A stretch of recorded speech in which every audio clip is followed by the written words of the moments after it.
So when we think about covenant friendship, it extends from a father who makes covenant with us first. And so here we are at covenant friendship, right? And when we look in the Bible, there's a story that normally is going to over and over again about the story of Jonathan and David. And they had what was considered a covenant friendship. And when you look in 1 Samuel chapter 18, in the very first verse, it literally says, as David finished speaking, his heart was knit to Jonathan.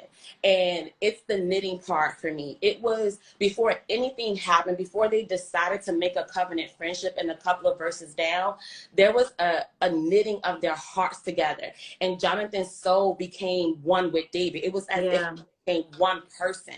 And when you think about how two people can become one, we first think about it in marriage, but you can actually have a similar bond with a friend. And that purpose of that covenant friendship is someone you can walk in life with and have destiny partnership with. And so David and Jonathan were our first example of friendship, where you see God allowing two people to love each other immensely, and so that they could endure life together, they can enjoy life together as friends.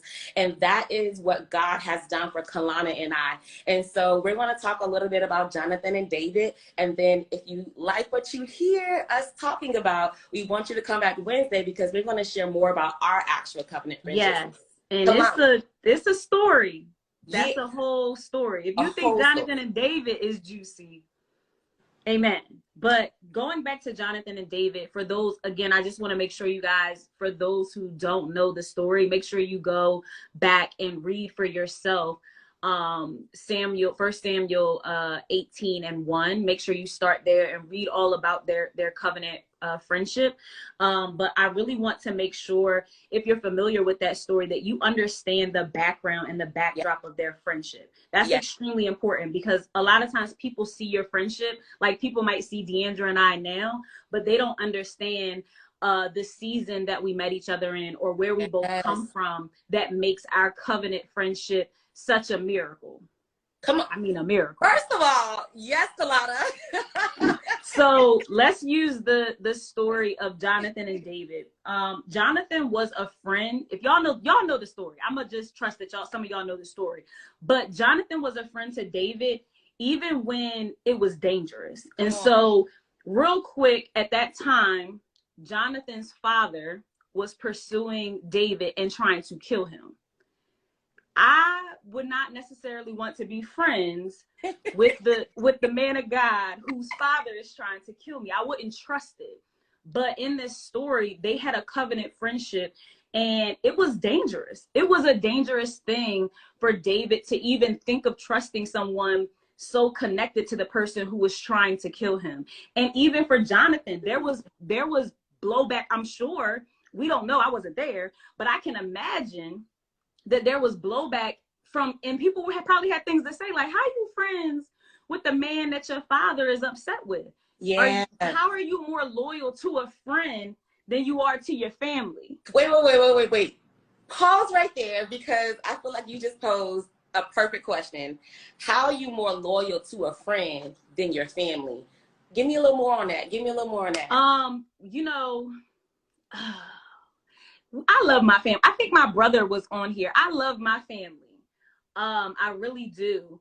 But sometimes you have to understand the season that you're in. Everybody, even your family, we're so quick to quote the fact that everybody can't go with us in the next season or where we're going. But we forget that sometimes that includes our family members. And not that you cut them off, but it's just, they might not understand the season you're in, or what your destiny is, or where you're going. And so you have to be loyal to what God is calling you to, not what he's called you out of, or what he's called you from, or even what he birthed you out of. Because you can always honor what God has birthed you out of, your family, and still be loyal to what he's calling you to. And so I'll always honor my family, right? I'll always honor them. I always respect who my brother is and what he has been in my life. I love him to death. However, I have to be loyal to what God has called me to, and the friendships that he's called me to, and the standard that he's called me to. And so that is a hard thing. Ask me how I know. How you know? How you know? Because I wanted to give that thing up real bad. Because it's not easy. It is not easy. But you're absolutely right, Townie. You have to check. You have to check who you're loyal to. And you have to make sure that above everything else, that your priorities are in check. And so sometimes that requires you to be more loyal to your God-ordained friendships, more so than your family. And that's what happened in this story with Jonathan and David. Jonathan was more loyal to David than his father. And that's just the reality. He wanted to make sure that David was okay. His heart was knitted to him. And so that's important. I love that. So one of the things you said, Kalana, that really like just hit me like a ton of bricks is choosing to be loyal to what God has called you to and not being loyal to what he brought you out of. And I feel like when it comes to covenant friendship, sometimes the friendships that God is calling us into requires us to actually leave something. And the thought of having to separate ourselves from a group of people that we've known, that we love, that we've grown up with can be frightening. It can be overwhelming. It can be anxiety inducing if we allow it to. And so I don't want any of y'all to think that in this covenant friendship that God has formed between Kalana and I, that it was easy for either of us to enter into. I can only imagine what David's thoughts were, what Jonathan's thoughts were during various periods of their friendship, that they had to probably check themselves and say, really, to what and to whom am I going to be loyal? And is it easier to just, for Jonathan in particular, is it easier to say, well, my dad is the king, so I'm just going to take refuge under the protection of being a royal family member and let this other person go who's really just the boy who came from tending the sheep in the field? And so even that, like, these people were two people who came from different worlds. They had different socioeconomic histories. They were completely different, and yet their hearts were knitted together. And sometimes God will call you into covenant friendships with people that you on the surface may not look like you agree with one another. You may not look like you are familiar to one another. And sometimes that's what God intends. And I love that aspect about Jonathan and David, that they didn't let their differences detract from what God wanted to do and build them. So yes, you be inspiring me when you be talking. Amen.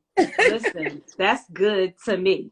The next thing that we wanted to talk about was the differences between Jonathan and David, and how a lot of times, just in the natural, we want to be friends with people who are similar to us. Yes. But in the Bible, the story that we're discussing is Jonathan and David and their friendship, and they came from two very different class systems. So Jonathan was the son of a king. He was wealthy, very well taken care of, probably wanted for nothing, probably had servants, probably had people at his beck and call. Whereas David was at times forgotten shepherd boy who took care of animals, who stood watch for things, and was kind of like almost the runt, made fun of by his brothers. When you have older siblings, sometimes you can kind of not be taken seriously. You can be overlooked, and you're oftentimes last. And that was David's story. He wasn't even considered for some things. And so when you look at the stark opposites between the two, you would be like, why would they be friends? Why would they be connected? But God has a way of connecting things and people that might not make sense naturally. But it's attached to their destiny. So these two men, they were connected and their destinies were joined together. And that's powerful, because it should give us hope. Because if I'm the David, if I come from a David situation, it doesn't mean that I'm cut off from access to a Jonathan. Where he came from, because the Bible talks about how Jonathan was willing to give his robe. He was willing to take off his stuff. So David, by that friendship, that's why you have to be careful who who and how you treat people, because you could be David and then the shepherd one day, come on, and tending the sheep or watching over things, and you can be in the palace the next, and you can completely surprise people. And so you have to be careful, because what Jonathan could have done was he could have discounted David for what he knew about him, and then he would have missed out on a covenant friendship. And Deandra could have discounted me. First of all. But we'll get into that on Wednesday. You'll have to come back on Wednesday to hear about our friendship. But we could have discounted somebody that we were supposed to walk through life with because they didn't come from our same background. And so make sure that you don't allow that to stop you, because what you're really doing is stopping your own destiny. If you're only looking at that. And so you have to watch, you have to be careful how you treat people and who you count out in this season. That is so good. So first of all, what you're not going to do is get me stirred, because my spirit is like on 1,000. And we are going to talk about this Wednesday, but I want to make this very clear. Kalana and I are both Davids and are both Jonathans. I'm the Jonathan to her David, and she's my David. There is nothing here and here with us. It is such an equal thing. And that's what I love about God. Like, in some seasons, he'll send you a person who's considered a mentor because there's an expectation for another person to grow up into a level. But what's so amazing about God and this covenant friendship that he's built between Kalana and I is that we needed each other. We both needed to be fed. We both needed to be loved. We both needed to be seen and valued. We both needed to be reaffirmed and confirmed. And so I love, even when you said how David was was often overlooked, and it made me think, like, for me as a person, I was often overlooked in my friendships. I was often the person who was passed over for one reason or the next. And one thing I always tell Kalana is I've never felt like I've had to put on a show to be seen by her. It was just by existing, she saw me. And so I feel like when we really take the time to honor the covenant friendships that God brings us into, you'll start to learn that your value speaks for itself. You don't have to earn it. You don't have to work for it. You don't have to perform for it. It just happens. The person who is supposed to see you will see you. And even in the text, it literally said when David got done speaking, he was moved by what Jonathan was moved by what David said. David did nothing other than talk. And Jonathan was like, nah, that's my friend. Like, he was so open to just being able to see what God had for him. And I feel like a lot of times we run the risk of missing the covenant friendship that God has ordained for us, who God has chosen for us, who God had us in his mind when he picked some friends for us. We miss it because it doesn't come wrapped in the package that we thought it would. Oh, God. So I just want you to know, Kalana, publicly, you were handpicked by God to be a friend to me, but I was also handpicked by God to be a friend to you. The feeling is mutual. And so I just want to make that clear. Amen. I'm not staying there because I put on makeup tonight, and this lash will come. This